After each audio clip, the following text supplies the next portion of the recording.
दोस्तों स्टडी 91 के YouTube channel में आप सभी का बहुत बहुत स्वागत है। और आज दोस्तों 28 नवंबर के मोस्ट इंपॉर्टेंट करंट अफेयर के प्रश्नों पर चर्चा करने चल रहे हैं।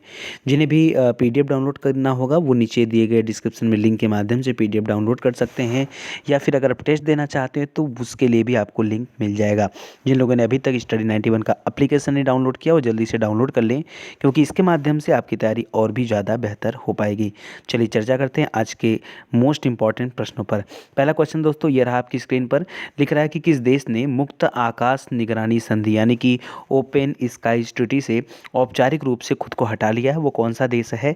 तो अभी दोस्तों आपके सामने इमेज में नज़र आ रहे हैं डोनाल्ड ट्रंप, ठीक है। और अमेरिकी राष्ट्रपति का चुनाव हो चुका है जिसमें डोनाल्ड ट्रंप की हार हो चुकी है, लेकिन अभी ये जो अपनी राजगद्दी से हटेंगे और वहाँ के जो नए राष्ट्रपति हैं जिनका नाम है जो बिडेन, वो 20 जनवरी तक अपने पदभार ग्रहण करने वाले हैं। फिलहाल ये मामला लटका हुआ है और ये इनका इमेज दोस्तों इसलिए लगाया गया क्योंकि ये जो संधि थी, ये संधि बहुत पहले ही हो चुकी थी। मई में ही ये संधि पूरी हुई थी 2020 में, और इसका ऐलान हो चुका था। बस खाली इससे अलगाव होना था, बचा हुआ था। तो याद रखिएगा, अमेरिका वह देश है जो मुक्त आकाश निगरानी संधि से औपचारिक रूप से खुद को हटा लिया है। अभी आपके माइंड में आएगा दोस्तों कि मुक्त आकाश निगरानी संधि होती क्या है। आपको सिंपली बता दूं कि बहुत सारे देशों के ऊपर निगरानी रखने के लिए जो ड्रोन होते हैं या फिर जो लड़ाकू विमान होते हैं या फिर कुछ अलग से जो है विमान होते हैं, उनके माध्यम से उन पर जो है निगरानी रखी जाती है, या फिर सैटेलाइट के माध्यम से कैसे भी करके निगरानी रखी जाती है। तो अमेरिका ने क्या किया है कि इस संधि से अपने आप को अलग रख लिया है, मतलब कि वो किसी भी देश की निगरानी कभी भी कर सकता है, ठीक है।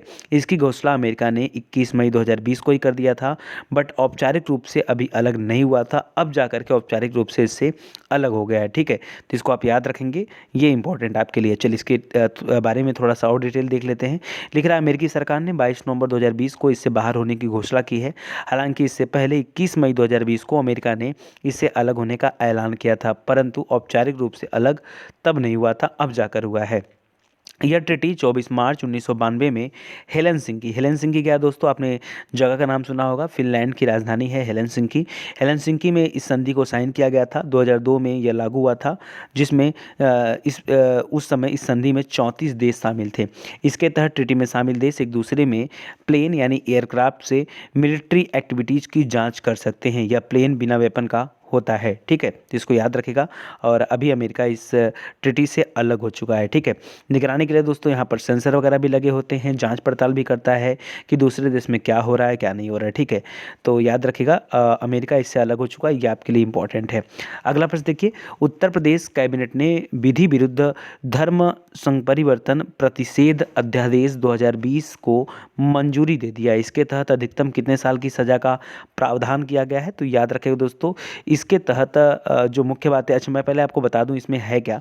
दोस्तों ये सीधा सीधा बात हो रही है धर्म परिवर्तन पर। कुछ दिनों से चर्चा में चल रहा है धर्म परिवर्तन। आपने देखा होगा कई बार लोगों को बहला कर, फुसला कर, झूठ बोल करके, या फिर लालच दे करके, या फिर जोर जबरदस्ती के माध्यम से, या किसी भी तरीके से, ठीक है, मदद करके, कैसे भी करके उनका धर्म परिवर्तन कर लिया जाता है।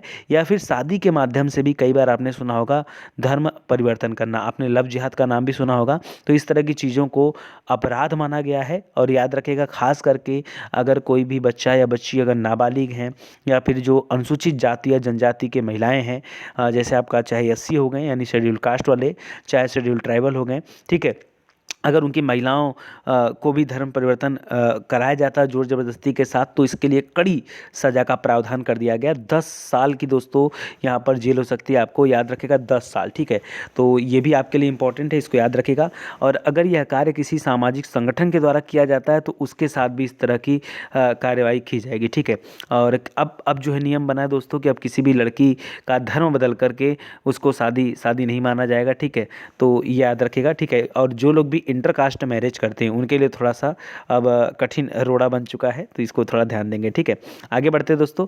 लिख रहा है जबरदस्ती प्रलोभन से किया गया धर्म परिवर्तन ये संज्ञेय और गैर जमानती अपराध एवं कानून तोड़ने की सजा होगी। इसमें 15,000 रुपये का जुर्माना और लगभग 5 वर्ष की सजा का भी प्रावधान किया गया है। कई केसेस में दोस्तों 25,000 रुपये जुर्माना के साथ 3 से 10 साल तक की सजा का प्रावधान भी दिया गया है, ठीक है। तो ये सारी तथ्यों को आप याद रखेंगे, इंपॉर्टेंट है। आगे बढ़ते हैं दोस्तों अगले क्वेश्चन क्वेश्चन की तरफ। लिख रहा है किस फिल्म को ऑस्कर के लिए भारत की आधिकारिक प्रविष्टि के तौर पर चुना गया है। ठीक है, किस फिल्म को चुना गया दोस्तों, तो याद रखिएगा फिल्म का नाम है जल्लीकट्टू। ठीक है, साउथ इंडियन मूवी है, साउथ इंडियन में खास करके केरला की मूवी है, याद रखेंगे जल्लीकट्टू। और इसको जो है भारत की तरफ से ऑस्कर के लिए नॉमिनेशन के लिए भेजा गया है। ठीक है, ये भी काफ़ी इंपॉर्टेंट, इसको आप ध्यान रखिएगा। ठीक है, जल्लीकट्टू ये इंपॉर्टेंट है। आगे देखिए लिख रहा है दोस्तों, तो यहाँ पर क्या हो जाएगा, जल्लीकट्टू आपका राइट आंसर हो जाएगा। इसके बारे में थोड़ा सा डिटेल में हम लोग देख लेते हैं। लिख रहा है मलयालम फिल्म यानी वही केरला वाली फिल्म जल्लीकट्टू को विदेशी भाषा की फिल्म श्रेणी में ऑस्कर के लिए भारत की आधिकारिक प्रविष्टि के तौर पर चुना गया है।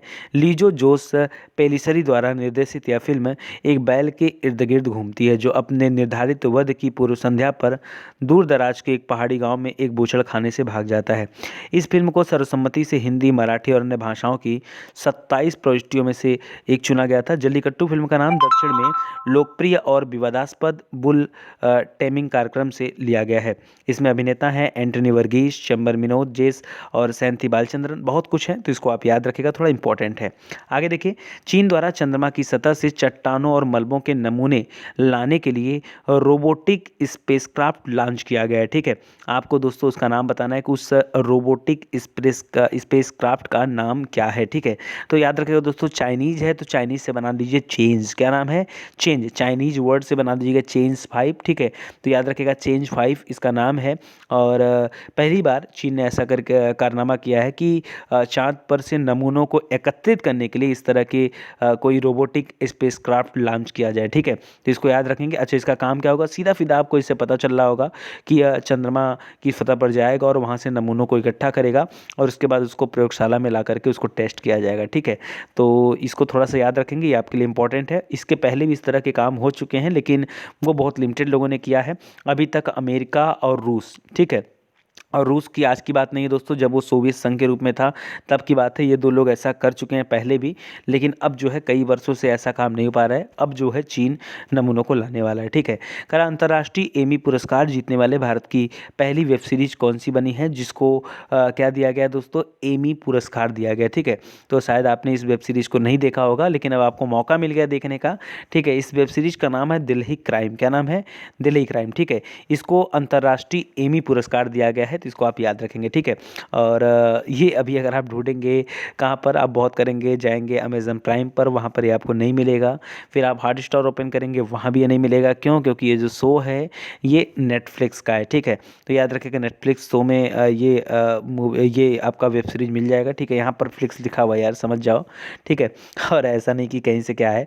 और दिल्ली क्राइम ने 48वें नंबर का जो अंतर्राष्ट्रीय एमी पुरस्कार हुआ था उसमें जो है इसको बेस्ट ड्रामा सीरीज का पुरस्कार दिया है। तो इसको आप याद रखेगा, भारत में इस तरह की पुरस्कार जीतने वाली अपने आप में ये पहली वेब सीरीज है, तो इसको भी आप याद रखिएगा। ठीक है, चलिए आगे बढ़ते हैं दोस्तों अगले क्वेश्चन की तरफ।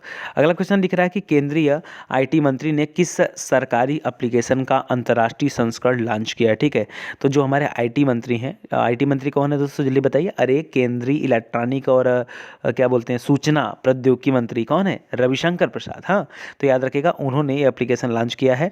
और अंतर्राष्ट्रीय कहने का तात्पर्य दोस्तों कि जो देश विदेश के चीज़ों को जो है समाहित किए हुए, जैसे अमेरिका, ब्रिटेन या फिर आपका ऑस्ट्रेलिया वगैरह हो गए, या फिर वहाँ क्या बोलते हैं अमेरिका के ऊपर वाला कनाडा हो गया, ऑस्ट्रेलिया हो गया।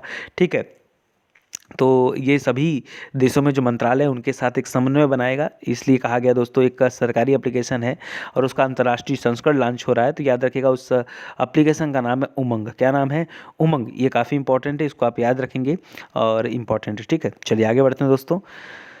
आगे देखिए, किस गरीब सिख गुरु का शहादत दिवस नवंबर के महीने में शहीद दिवस के रूप में मनाया जाता है। ये मैं आपको कल भी पढ़ा चुका था।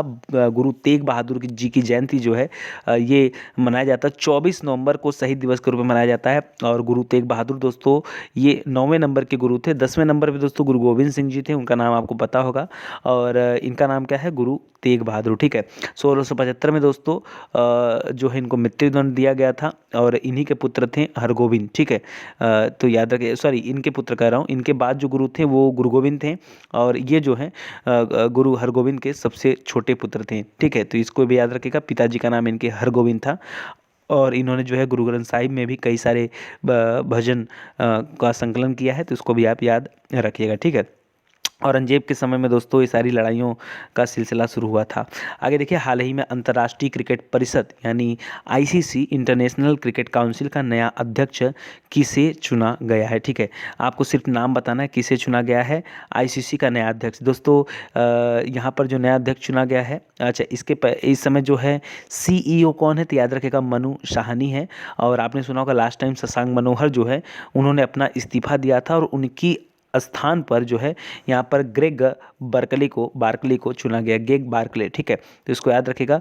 वैसे पेशे से तो एक वकील हैं, ठीक है, और बहुत लेट उन्होंने क्रिकेट की दुनिया को जो है हिस्सा लिया इसमें, लेकिन अब जो है बार्कले को भारत के शशांक मनोहर की जगह पर इनको लाया जा रहा है। ठीक है, क्योंकि उन्होंने इस्तीफा दे दिया था, तो एक अंतरिम चेयरमैन के रूप में कुछ समय के लिए इमरान ख्वाजा का नाम सुना होगा, उनको बिठाया गया था, तो अभी हो जाएगा। ये गणेश वासुदेव मावलंकर दोस्तों, ये भारत के पहले लोकसभा के अध्यक्ष रहे थे। इनके खिलाफ दोस्तों क्या बोलते हैं, महाभियोग प्रस्ताव भी लाया गया था। ओम बिरला जी इस समय के लोकसभा अध्यक्ष हैं। ठीक है, तो ये सब याद रखिएगा, इंपॉर्टेंट है। आगे बढ़ते हैं दोस्तों। अच्छा, आईसीसी का मुख्यालय दोस्तों कहाँ है, याद रखिएगा दुबई में है, संयुक्त अरब अमीरात में। लैंडलाइन फ़ोन से मोबाइल पर कॉल करते समय मोबाइल नंबर से पहले कौन सा अंक लगाना अनिवार्य हो जाएगा, ऐसा निर्णय लिया गया कि 15 जनवरी 2021 से यह अंक आपको लगाना ही होगा। ठीक है, अगर आप लैंडलाइन से मोबाइल पर कॉल करते हैं तो, ठीक है, लैंडलाइन से मोबाइल पर कॉल करते हैं तो। अच्छा, ऐसा नियम दोस्तों बनाता कौन है, तो याद रखिएगा जो ट्राई है, telephone regulatory authority of India, उसके द्वारा ये नियम लाया गया है कि अगर आप टेलीफोन से या किसी भी फिक्स्ड लाइन से मोबाइल पर कॉल कर रहे हैं तो उससे पहले आपको 0 जो है ये लगाना पड़ेगा। ठीक है, 0 लगाना पड़ेगा। 15 जनवरी से ये नियम आया। ठीक है, तो लैंडलाइन से लैंडलाइन करें या फिर मोबाइल से लैंडलाइन या मोबाइल से मोबाइल पर में इस तरह का कोई नियम नहीं लागू होगा। लेकिन अगर लैंडलाइन से मोबाइल पर आता है तो वहाँ पर 10 अंक की जगह 11 अंक होगा। ठीक है, अच्छा, आपके मन में दोस्तों कई सारी बातें भी आ रहा होगा कि सर ऐसा क्यों हो रहा है भाई, क्या रीज़न ऐसा हो रहा है। ठीक है, तो दोस्तों याद रखिए,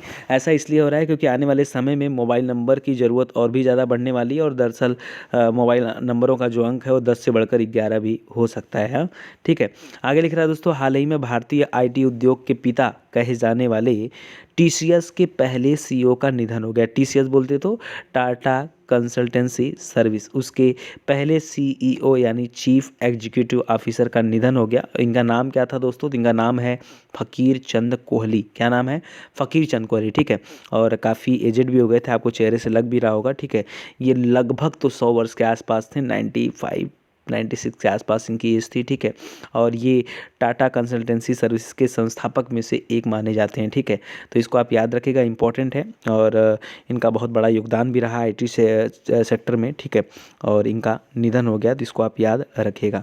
अगले क्वेश्चन की तरफ बढ़ते हैं, लेकिन अगला क्वेश्चन समाप्त हो गया, और आज से दोस्तों मैं सोच रहा हूँ क्यों ना आपके साथ एक रिवीजन हो जाए छोटा सा। ठीक है, जैसे वाला क्वेश्चन हम लोग देख रहे हैं, एक बार पढ़ लीजिए। टीसीएस के सीईओ का भी निधन हुआ दोस्तों, इनका नाम है फ़कीर चंद्र, इसको याद रखिएगा। यहाँ पर लैंडलाइन से अगर आप फ़ोन करेंगे तो आपको 0 लगाना पड़ेगा, ये भी इंपॉर्टेंट है। आईसीसी में दोस्तों शशांक मनोहर जी थे, अब उन्होंने अपना इस्तीफा दे दिया था।